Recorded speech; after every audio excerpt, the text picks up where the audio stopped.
So now let's just talk about Iran. Now, everyone has already heard enough about the facts and the dissenting voices, so let's just talk about what's happening and what my opinion is of this. I tend to view this from a different perspective. I think about the butterfly effect. I like to think about patterns. And one of the reasons I think that is because when I was in school, we talked about the assassination of Archduke Franz Ferdinand. And I think about the fact that could they have possibly known that what they would do would lead to this great First World War, which would create all of these kinds of revolutionary weapons and methods of war. And would that lead to another world war?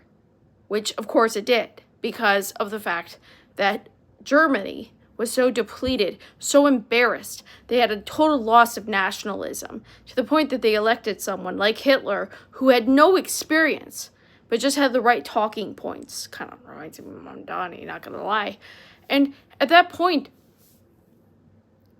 that would lead, in some way, a little bit before that, it would lead to the Manhattan Project and how we developed the first nuclear bomb, which would be used against Hiroshima and Nagasaki in Japan, which would then influence other countries like Russia to start to try to match that technology, which would cause what?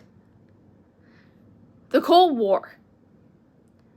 Which now, here we are, leading up to that point. First of all, Russia never forgave us, even if they tore down that wall.